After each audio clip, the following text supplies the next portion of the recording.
We all love Pokemon, right? I mean, why else would you be here? And with 1,000 to choose from, there's something for everyone. And whilst some Pokemon have, let's say, some fans, some of them have more fanboys than Cynthia herself. And some of them, there might be a few too many. So I figured it might be fun to figure out who is the most overrated Pokemon of every type. Now, I need to preface this. Am I saying they're bad? No, but I am saying is they kind of fail to live up to the hype. Some of this might be based on their designs, lack of personality, or they just flatter to deceive in one way or another, being in terms of competitive strength or otherwise. Regardless, it's time to find out who is that most overrated Pokemon of every type.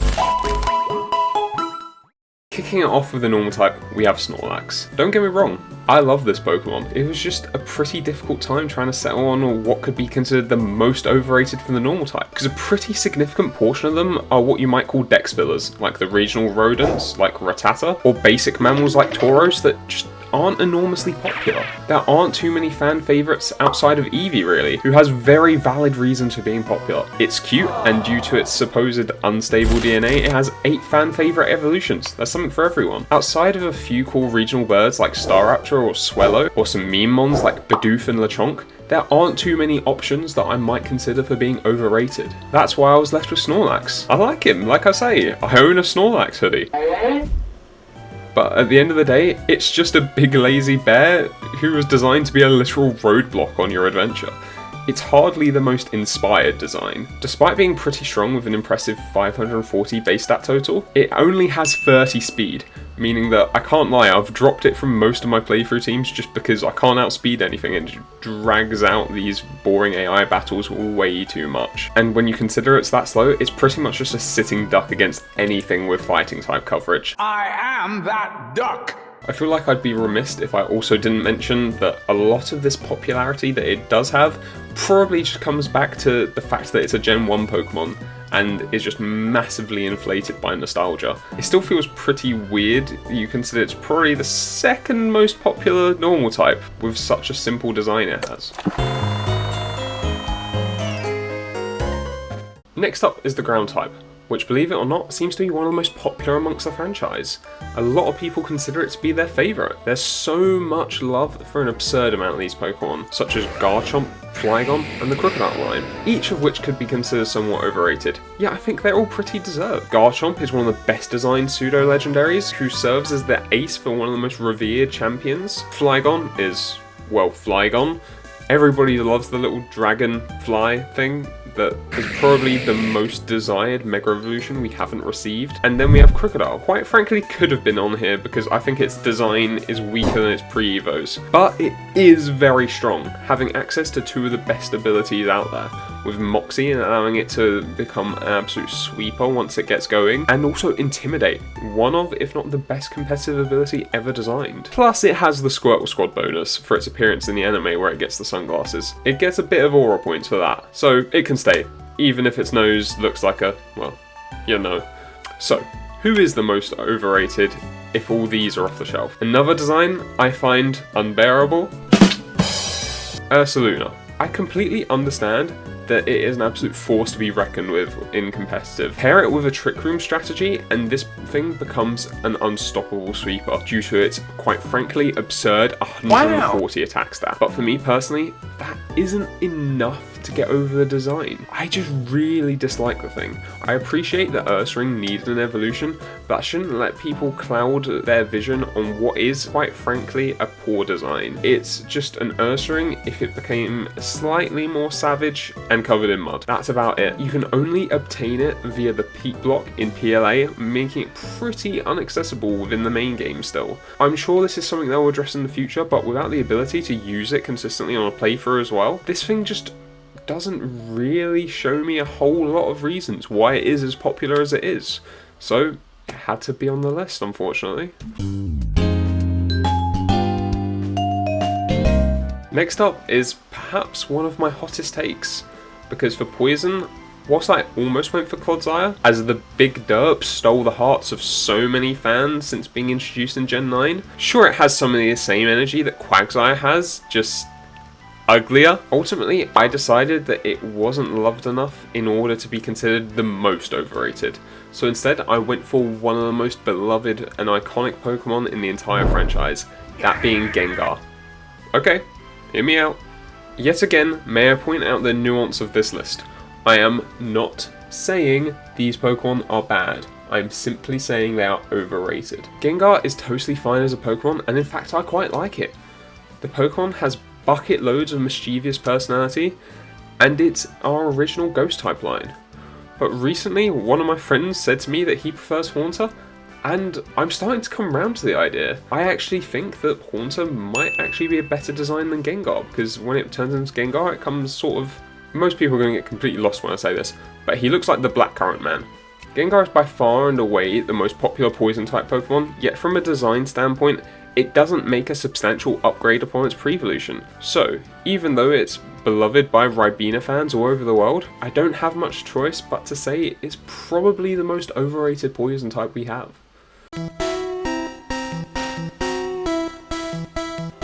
I would wager Bug is probably the most underrated typing on the whole, and the Pokemon that are rated do feel totally justified, even if I am slightly biased. Joltik, absolutely adorable. Scizor, who doesn't love Iron Man?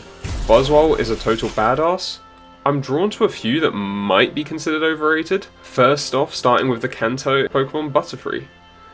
This thing has been stealing a living ever since that one episode of the anime 25 years ago, and I've had enough of it. As much as I want to say bye-bye to Butterfree, it's not the most overrated. Pheromosa has some suspect fans, but not enough to land it as the most overrated. Instead, I went for everyone's favourite Icy Lava. Oh my god, that's actually a pretty good pun. It's not that overrated. Sticking with my guns. A lot of people think that it's really cute, but I feel like it lacks the necessary features to emote enough to garner its intense cult following. Snom is definitely the most overrated bug type. Sticking in Galar, we have Zacian. This sword dog is cool and all, but is just a cool dog who's carrying a sword. It was immediately most people's preferred Generation 8 legendary, but I always personally preferred Zamazenta. This injustice was only compounded when the games were released, and thanks to Intrepid Sword, it became one of the most oppressive Pokemon we'd ever seen, compared to Zamazenta, who just failed to impress. However, fast forward, oh god, it's been a long time. And with their abilities each being nerfed in Gen 9, Zacian has almost disappeared. Meanwhile, Zamazenta has been given access to Body Press and soared to new heights, seeing a huge amount of play in the current double restricted format. Who's laughing now, Snoopy? Who's that Pokemon? It's Pikachu! Next up with the Steel type. Most Pokemon in this cohort completely deserve their acclaim for being cool and extremely strong, such as Metagross, who served as a champion's ace in Generation 3, and Corviknight, the bulkiest bird around. After Scarlet and Violet, I was only really left with one real choice, and that's Tinkaton. The thing became absurdly popular. Sure, it's fine as a cool typing with Fairy and Steel. If I had a nickel for every time I put a Pokemon that typing on the list. You have 2 nickels, which isn't a lot, but it's weird that it happened twice, right? Gigaton Hammer is an extremely strong move, but it only has a BST of 506, and 75 of which being put into attack. It's not exactly the strongest Pokemon around, and its highest stat, if for some reason, is special defense. It's not especially a strong Pokemon, but it's just absurdly popular, and its design is just fine. So I can't help but feel like its immense popularity is somewhat undeserved. I'm really going to ruffle some feathers with this one. I actually left all the regional birds alone, even if some of them are slightly unoriginal in terms of their designs, and as much as I would love to take a dump on Moltres, it would have to be well loved in order to get on the list. Okay, I feel better now. But I did go for another legendary Pokemon instead. I decided to put Lugia on the list, and thank you to the 10% of you who didn't immediately click off the video. I know a lot of people would actually cite this to be their favourite Pokemon of all time, and if it's not that, quite a lot of people would have it down as their favourite legendary, but I personally feel like that's mainly down to nostalgia, because for older fans, they would have been around for the original trip to Johto back in Gold and Silver. Then we had a whole nother generation of fans growing up with Heart Gold and Soul Silver. But personally, I think Ho-Oh is by far and away the superior design for this generation. And no, that's not even just down to childhood nostalgia or tribalism. I played Soul Silver as a kid. I have my original copy right here. And despite that, over the years, I have just grown to appreciate Ho-Oh more and more. And I think it's a better design. Let's just focus on why Lugia is worse. For me, personally, its design feels clunky, bulky, and awkward. Even its idle animation, it gives Slowpoke. When you can also combine it with the fact that its typing just doesn't really make any sense. It's meant to be the guardian of the ocean. Its loading screen for the Johto games literally has it swimming through the ocean. The recent Pokecology book shows that it sleeps on the bottom of the ocean, and yet it's not water type. And to me, all these aspects combined together just feel somewhat uncohesive. For that reason, I just think it's very overrated. Next up's the fighting type. It's quite a cool type, but it's actually kind of hard to find a Pokemon that I'd consider overrated. As a kid, I thought Machamp was awesome, and I still kind of think it is, but as I get older, I can't really unsee those fish lips. My god, they're off-putting. And as well, being a lonely child, I never got my hands on one to use in the playthrough, because it was a trade evolution. But that being said, I still don't think it's the most overrated. Lucario is probably the most popular fighting type, but it is very well deserved because it has its own movie. The only other Pokemon to get its own movie that isn't a legendary or a mythical Pokemon is Zoroark. So it has a vast amount of lore compared to pretty much any other Pokemon out there, and as well, it's a cool design, so couldn't really exactly say it's overrated. However, I did actually choose Mega Lucario. It's cool, but is it really cool enough to be the poster child of Mega Evolution? You're gifted one as part of the game's introduction to Mega Evolution in X and Y, and for a lot of people it will be the first Mega Evolution they used. Further to this, Ash had one on his team in Journeys, which he used to help him beat Leon. And now with Horizon starting the Mega Voltage arc, Roy is using a shiny Mega Lucario. This thing is everywhere, but why? It's not a significant upgrade on the original design.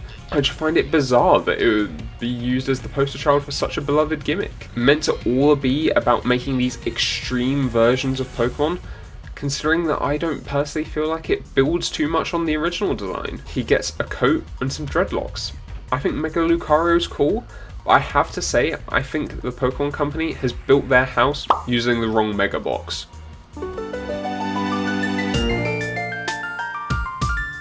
Now for our first of the starter typings, Water. And what do you know, the types linked to our first ever Pokemon, the ones that we form a strong bond with from the start of our journeys, would lead to biases, and thus, most of them being overrated. So, which generation's fishy fella got found out?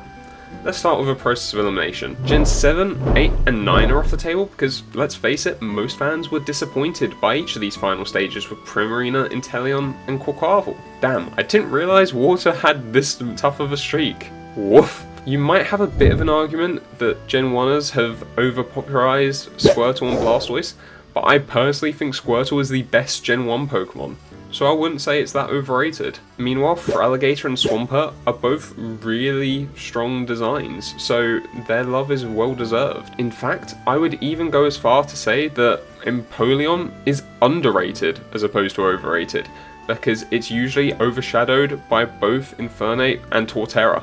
Okay, mostly Infernape. That leaves us with just the Gen 5 and 6 starters. I actually decided that Samurott is the most overrated water type, because it might be easy to say Greninja is the most overrated due to it being up there as one of the most popular Pokemon of all time, but I would argue that it's earned its spot. It's cool enough to be able to pull off a tongue scarf. That says something. It also boasts two of the most groundbreaking and most unique abilities we've ever seen in the franchise.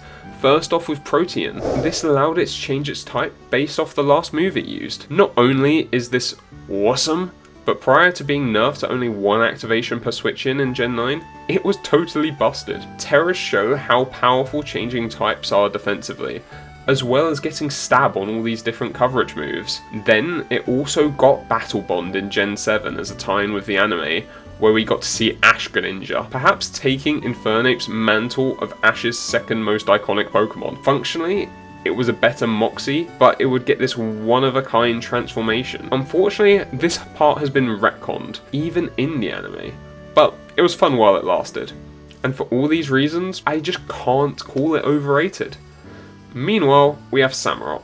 Sure, Oshawott's cute, but why did it suddenly turn into a sea lion? Even still, the concept is genius and holds so much potential. I know people complain about too many starters becoming bipedal, but I feel like this design makes so much more sense for a samurai to be this way and stand on its own 2 feet. And it could have been one of my favourite starters, especially if we got a different design like this one by Kev Films 2x2 over on DeviantArt. Instead, we got this quadrupedal design. I can't help but feel it's kind of underwhelming and it just doesn't make sense to me. So for it to be the most popular of the Gen 5 starters, definitely feels undeserved in my eyes.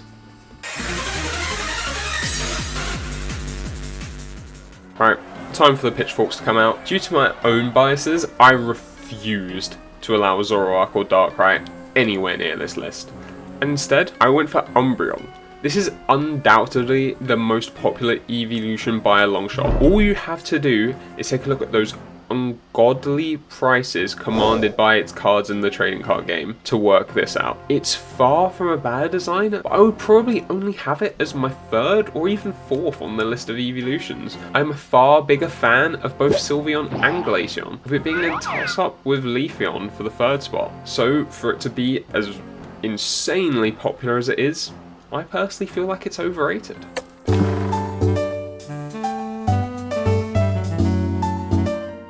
Ice has always been one of the weakest types in Pokemon competitively, and relatively scarce in terms of it being distributed to different Pokemon, leading to not a huge amount to pick from in terms of what I might consider to be overrated. I would have to consider popular ones like Articuno or the Alolan forms, but I feel like all of them are well deserved for being incredible designs. Whilst I did consider the ever popular Sneasel and Weavile, the little edgelords, being the favourites of many a 12-year-old, but instead I felt like I had to ultimately settle for Lapras. I'm not sure whether it's just Gen 1 fatigue or what, but I remember this Pokemon being held as an absolute grail in the summer of 2016, being one of the most desired Pokemon in Pokemon Go, and it's a favourite of so many down to its rarity. Whilst I acknowledge the Pokemon is iconic and is no slouch in battle either thanks to its bulk, I still can't help but feel little more than indifference towards this Pokemon, and for that reason, I had to say it's a bit overrated.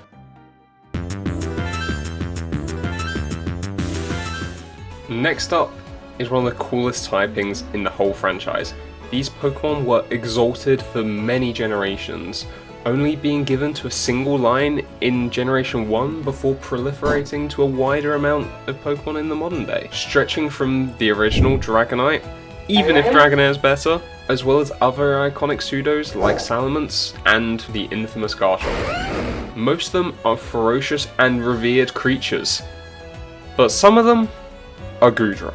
It is by far and away the weakest design of the pseudo-legendaries. Even if I think Dragonite is overrated, Goodra is by far the bigger culprit. Just because everybody loves Goomy,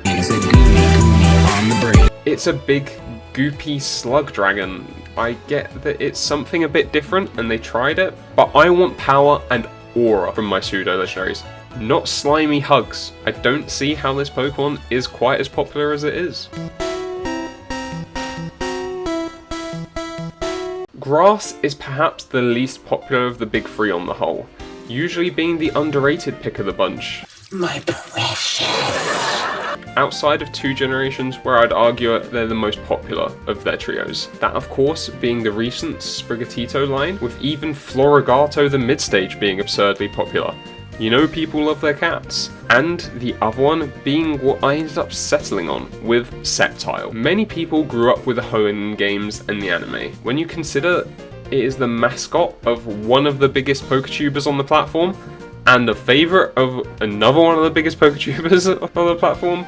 But it's weird that it happened twice, right? I'm sure there's a whole lot more where that came from. This thing is immensely popular, and don't get me wrong, I also love Sceptile. But when you consider one of the big reasons for it being so popular is the fact that Ash used one in the anime, and it was actually the one to take on Tobias's Darkrai and come out on top. In the anime on the whole, this Sceptile only just about scrapes a positive win rate with a 55% total. In the games as well, I genuinely don't know if I've ever seen one being used in any kind of competitive setting. It unfortunately fell victim to the physical special split, with it ended up being a special attacker despite many of the early signature moves it being given being physical, like its own Leaf Blade. I'm sad to say that Sceptile is slightly overrated.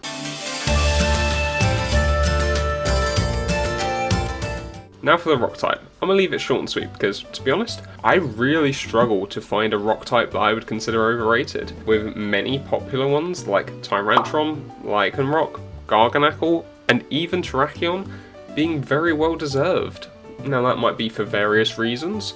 The pure design concept of Garganacl, plus the meme factor of it being the so-called Minecraft mon, Lycanroc for being a good doggo, Tyrantrum for being our first proper T-Rex Pokemon, and Terrakion for just being an absolute animal in competitive. So instead, I've gone with a Pokemon who's only ever gotten attention thanks to a meme that should have died long before this was fossilized millions of years ago. Lord Helix and its Church of Disciples can cry all they want, because this Pokemon kinda sucks. Having already put Gengar on this list for the poison type, that's one less popular ghost to consider here. I do feel like Sableye is perhaps slightly overrated. It's just a goblin who likes shiny things. No, I said goblin, not golem, but I feel like it's much more of a cult hero status as opposed to being a unanimous favourite. So instead, I left it out in favour of Mimikyu. This Pokemon's really cool. It's got a great concept. It's a dark spirit who wants to be loved, so it steals the identity of the franchise mascot.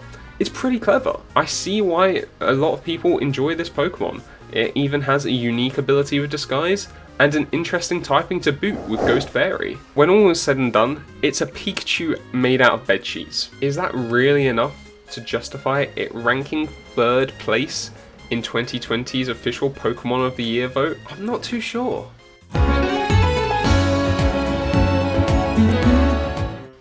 Now, I doubt many of you could read my minds with which psychic type I'm going to put on the list. I've already used up Lugia, and while I did consider putting Gardevoir on the list because I feel like it's rated for all the wrong reasons, those same reasons why its life-size plush sold out immediately on the Pokemon Center, I do concede that it is iconic and is probably the quintessential psychic type for many people. I suppose the same argument could be made for my pick, but regardless, I did go for Alakazam. Yet again, I feel like it has some of the Gen 1 tax. That sort of explains why it's loved so much. Yes, the Spoon Man's pretty iconic, but it's also kind of unsettling. And then when you add on the layer that Yuri Geller made complaints to the Pokemon Company that it stole its thing of bending spoons, and some of its Japanese names even being based off of his name. Dabra, at least, was taken away from the TCG for 20 years and nobody even noticed for the most part. Because I can't personally see much reason for it being as beloved as it is,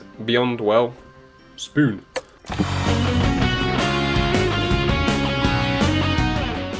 Now last but certainly not least, it's time for my hottest take. Oh, brother, this guy stinks! Fire is perhaps the most popular type in the whole series, featuring everyone's favourite Orange Dragon and Pokegoku. Once again, I felt like the obvious port of call was the starter Pokemon. In my eyes, there are 4 main contenders for this spot. Incineroar and the World Champ Diff may have people staring at it, but due to its overusage and immense meta share, according to Pikalytics, this thing has had around 40 to 50% usage throughout regulations in 24-25 and beyond.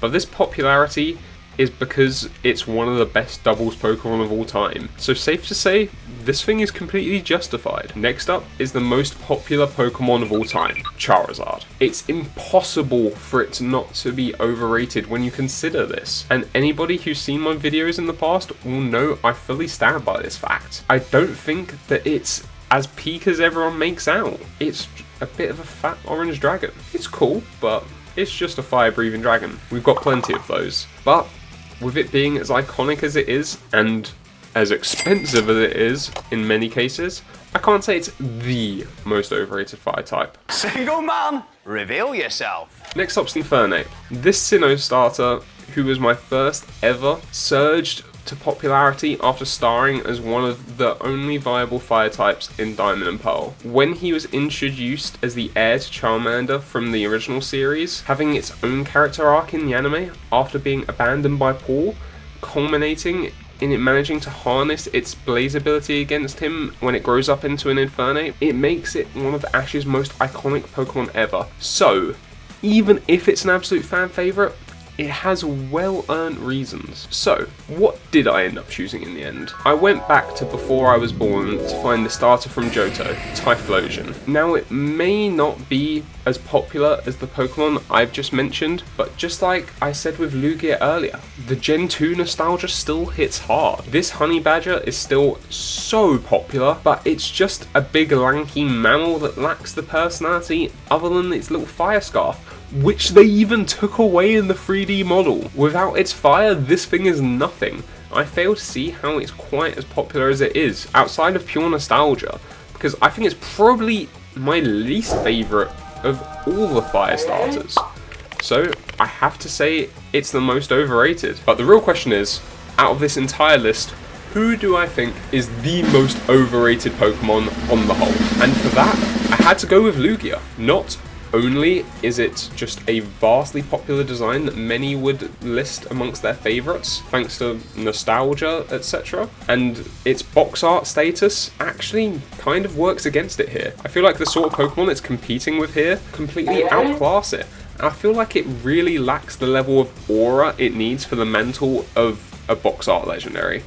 This derpy whale bird thing just doesn't really cut it for me personally. But let me know if I'm wrong in the comments, because now that I've upset just about everyone watching this video in one way or another, I hope that you like, subscribe, and share the video so you can laugh at my takes with your friends. This video is about the most overrated Pokemon. It doesn't necessarily mean that I dislike the Pokemon on this list, because at the end of the day, every Pokemon deserves some love. I just feel like these ones don't quite live up to the hype. I want to hear what you guys think are the most overrated Pokemon in the comments, or even let me know why I'm wrong. And if you want to hear what I think are instead the most underrated and underappreciated Pokemon, I might work on a video like that in the future. And until next time guys, peace out.